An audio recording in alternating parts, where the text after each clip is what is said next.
दोस्तों, क्या आपके साथ ऐसा कभी हुआ है कि आपने पेज भर भर के आंसर लिखे और टीचर ने नंबर नहीं दिए हो? एक्चुअली ये प्रॉब्लम हर स्टूडेंट की लाइफ में आती है, चाहे वो 11th-12th हो, चाहे वो ग्रेजुएशन हो, चाहे वो पोस्ट ग्रेजुएशन हो। तो फ्रेंड्स, पहले तो welcome to access to success. और इस वीडियो में हम बात करेंगे that how you can write long answer in order to get full marks. और बेसिकली इसके अंदर हम 5, 10, 11, 15, 20 इस मार्क्स में आप कितना कितना लिखें कि आपको पूरे नंबर मिल पाए, ये हम डिस्कस करेंगे। तो friends, stay tuned with us, we will be right back.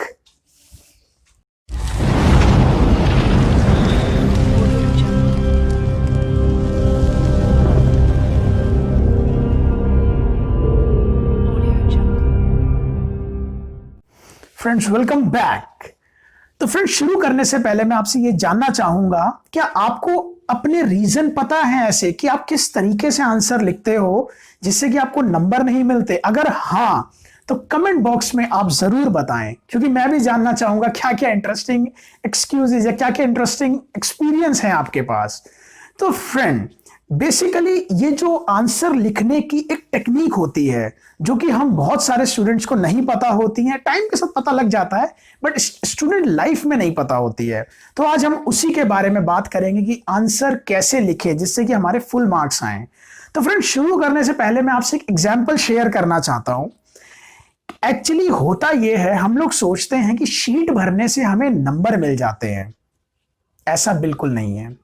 मैं यूनिवर्सिटी में जानता हूं बट मैं नाम डिस्क्लोज नहीं करूंगा, ठीक है। उसके अंदर एक बार क्या हुआ, एक स्टूडेंट था हिस्ट्री ऑनर्स का, उसने 50 पेज आंसर लिखा, 50 पेज।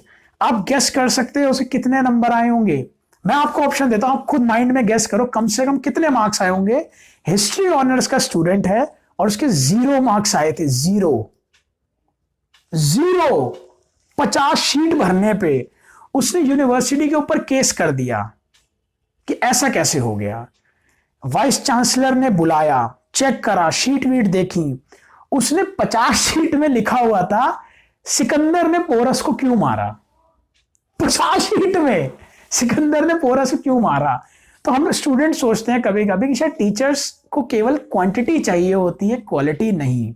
ये मिथ जो है ना स्टूडेंट, इसे खत्म करना पड़ेगा। पहला पॉइंट तो यही है। अब बात आती है दूसरे पॉइंट की, कि जब आप आंसर लिख रहे हैं, जब लेंथी आंसर्स होते हैं ना फ्रेंड, तो उसमें आपको माइंड से सोचना पड़ता है, पैटर्न होता है, ठीक। जब हम एस्से लिखते हैं तो हम एस्से में हमें क्या सिखाया जाता है कि पहले जो टॉपिक है आप उसके बारे में बेसिक इंट्रोडक्शन दो, फिर आप बीच में उसके बारे में पूरा टॉपिक डिस्कस करो और थर्ड पैराग्राफ में आप कंक्लूजन मेंशन करो। ये 3 तरीके हैं तो आपको एस्से में पूरे नंबर मिलेगा, अदरवाइज 0। तो फ्रेंड, इसी तरह आपके हर सब्जेक्ट में भी होता है, लंबे क्वेश्चंस में एस्से की तरह ही है, ये लंबा लंबा लिखना है अपने को।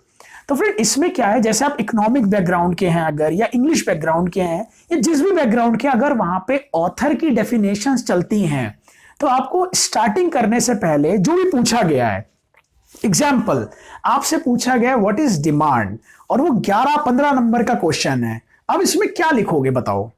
डिमांड क्या है, यही क्वेश्चन है, लेकिन 11 नंबर में आप एक लाइन लिख दो कि डिमांड ऐसा होता है, वैसा होता है, ये होता है, उससे नहीं पता मिलेगा। 15 नंबर 11 नंबर तो नेक्स्ट टू इम्पॉसिबल। और हम टीचर को बोलेंगे मैम पूछा तो यही गया था कि डिमांड होती क्या है, हमने लिख दिया। हमें तो मजा लग रहा था कि यार 11 नंबर का क्वेश्चन है, पिद्दी सा क्वेश्चन है, हम लिखेंगे, मजा ही मजा है। और नंबर मैडम आपने दिए 2, 3, 5, ऐसा क्यों? इस चीज से बचने के लिए मैं आपको एक तरीका बताता हूं।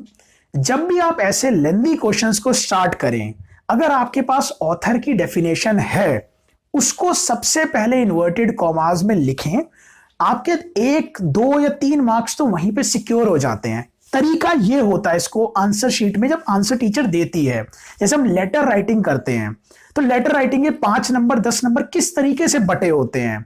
2.5 नंबर एड्रेस के, 5 नंबर बॉडी के, और 2.5 नंबर लास्ट में योर्स ओबीडियंटली, जो भी आपका नाम है। इस तरीके से होता है। सेम क्वेश्चन आंसर में होता है।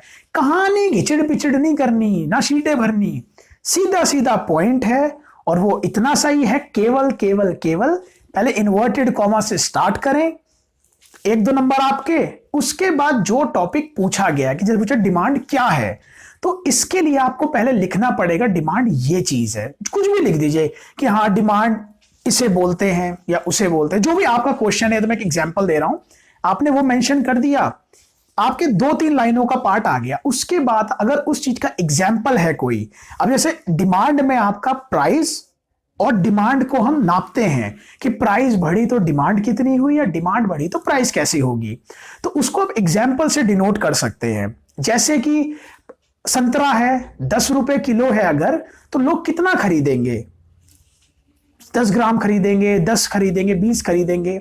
सेम उल्टा, अगर प्राइस 100 रुपए है तो कितना खरीदेंगे, उनकी इनकम अगर 100 रुपए है तो 100 रुपए में केवल एक संतरा आएगा, और इनकम 100 रुपए और प्राइस 10 रुपए है, 10 आएंगे संतरे।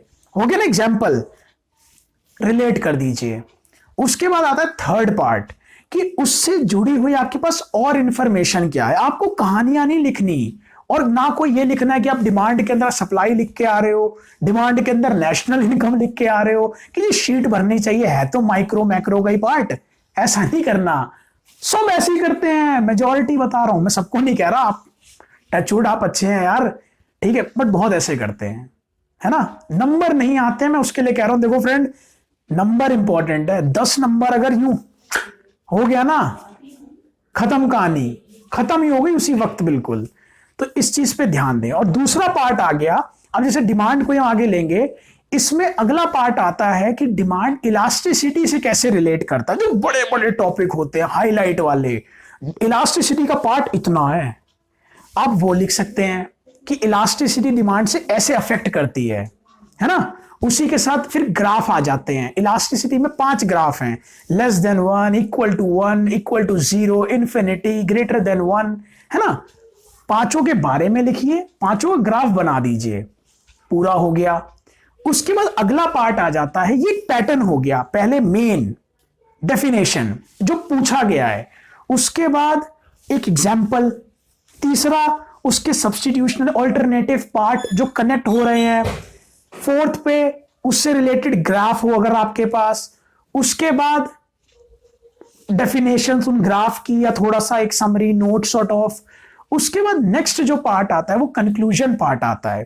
कंक्लूजन में आप क्या लिखेंगे ऐसे क्वेश्चंस में जो आपसे पूछा गया है और जो उस चैप्टर का हाईलाइट पार्ट है, सबसे ज्यादा हाईलाइट पार्ट, वो लिखना वहां पे मैंडेटरी है। क्योंकि टीचर आपसे ये नहीं पूछना चाहता कि आपको नॉलेज कितनी है उस टॉपिक के बारे में। मान लो आप रट्टू तोते हो, तो पूरी बुक रट के चले जाओगे, लिख दोगे, इतना भी टीचर को नहीं चाहिए। टीचर को चाहिए जो वर्ड मैंने हाईलाइट किया है क्वेश्चन पेपर में, उससे रिलेटेड इसको आता है या नहीं। अब डिमांड का जो सबसे हाईलाइट पार्ट क्या होता है कि वो यूटिलिटी पे कैसे अफेक्ट करता है, ठीक है। ऐसे कौन सी चीजें हैं जो कि उसके अंदर प्रॉब्लम्स क्रिएट करती है, scarcity of resources, allocation of resources, alternate use of resources, income of the person, taste and preference of the consumer. ये एक ऐसा पार्ट है जिसे डिमांड डायरेक्टली अफेक्ट करती है ना। अफेक्ट करी, हाईलाइट पार्ट हुआ, लिख दो, हो गया। टीचर को फ्रेंड्स एक लास्ट समरी बोल देता हूं, टीचर को पॉइंट टू पॉइंट ही आंसर चाहिए होता है, but point two point 11-15 number में नहीं चलता। जो टॉपिक है उसके बारे में आपको कितनी इंफॉर्मेशन है वो मोस्ट इंपॉर्टेंट है। और मैं आपसे एक चीज कहना चाहूंगा, प्लीज अगर मैं ऐसी कोई वीडियो बनाता हूं, मैं बहुत देखता हूं, आप आगे बढ़ जाते हैं, मुझे पता बहुत लेंथी वीडियो है, मैं जानता हूं, बट पूरी देखनी बहुत जरूरी है। क्योंकि अब देखो मैं पॉइंट बता रहा हूं, बीच का पॉइंट मिस हो गया, आधी अधूरी इंफॉर्मेशन है, अगर आपने इंप्लीमेंट कर ली और वो पूरी वर्क नहीं करी, आप मुझे कहोगे यार इसने क्या बताया है, कुछ हुआ ही नहीं। पूरी देखनी बहुत जरूरी है ना। आपके लिए बेनिफिट है, मैं इतना बोल ही क्यों रहा हूं फिर। तो प्लीज ऐसा कर, थोड़ा सा कर लें, अच्छा रहेगा, बढ़िया रहेगा। तो ये एक तरीका है, इस पैटर्न को आप फॉलो करें। 5 नंबर हो, आप मिनिमम आधा पेज 1 पेज लिखें, जिसमें आप पहले डेफिनेशन लिखें, ऑथर की लिखें, एग्जाम्पल लिखें, हो गया। 10 है इलास्टिसिटी वाला पार्ट जोड़ दें, 15 है ग्राफ भी जोड़ दें, यूटिलिटी से कैसे अफेक्ट करता है, उसके एलोकेशन ऑफ रिसोर्सेज, जो उसकी प्रॉब्लम्स हैं, डिमांड में क्या क्या क्रिएट होती हैं, वो सब जोड़ दें, बन गया। इस तरीके से आप फॉलो करिए। जौन सा भी सब्जेक्ट है, अगर आपका इंग्लिश है तो आप पहले उस टॉपिक को इंट्रोड्यूस करिए, उससे रिलेटेड जो भी, अगर एक एग्जाम्पल आप ऐसे लिख रहे हैं, आप कोई लिटरेचर का आंसर लिख रहे हैं जिसमें आपसे पूछा गया है कि कोई एक्स बंदा है, उसने ऐसा क्यों किया, तो एक्स से जुड़े हुए जितने लोग हैं अब उन सबको डिफाइन कर दीजिए कि ये लोग एक्स से जुड़े हैं और इन्होंने इस तरीके से इसके साथ कन्वर्सेशन की। Point clear. 50 शीट भरने से टॉप करने लगते कोई नहीं होता है ना। तो फ्रेंड्स, ये वीडियो यहीं पे खत्म होती है। कुछ भी आपको डाउट है, देखो एक बहुत लंबी वीडियो है, मैंने जो एक पॉइंट से मैंने कवर करने की कोशिश करी है ना। थोड़े अगर कोई पॉइंट्स रह गए हो, थोड़ा सा भी आपको हेल्प मिली हो, प्लीज कमेंट बॉक्स में बताओ और वीडियो को लाइक जरूर करें अगर आपको थोड़ी सी भी वीडियो इंटरेस्टिंग या थोड़ी सी भी हेल्पफुल लगी हो तो।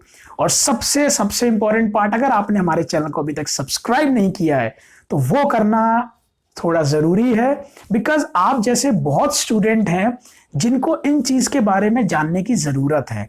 जितने सब्सक्राइबर बढ़ते हैं, आपको बताता हूं एक्चुअली सब्सक्राइबर का फंडा क्या है। सब्सक्राइबर का फंडा है, जितने सब्सक्राइबर होते हैं उतनी हमारे वीडियो की इंपॉर्टेंस बढ़ती है और उतने लोगों में वो सर्कुलेट की जाती है। ये सब्सक्राइबर का एक बेनिफिट। अगर आपने देखी और आपको लगता है वीडियो यूजफुल, आप सब्सक्राइब करिए। ऐसी और भी बहुत वीडियोस आएंगी आपके लिए। और साथ में जो बेल आइकन होता है, घंटा, उसको जरूर दबाइए, क्योंकि वो एक इंडिकेटर होता है कि जैसी वीडियो आएंगी आपके पास नोटिफिकेशन आ जाएगी। आपको ज्यादा एफर्ट नहीं करना पड़ेगा, है ना। तो ये कुछ चीजें हैं मेरे अकॉर्डिंग, आप ध्यान रख सकते हैं। बाकी friend, thank you for watching this video. अगर आपको वीडियो थोड़ी सी भी पसंद आई हो, थोड़ी सी भी हेल्पफुल लगी हो, प्लीज थम्स अप दे। और कोई डाउट है, कोई क्वेरी है, कोई कुछ भी है, बैठा हूं ना, कमेंट करो, ठीक है। चलो, thank you so much, have a great day, keep smiling.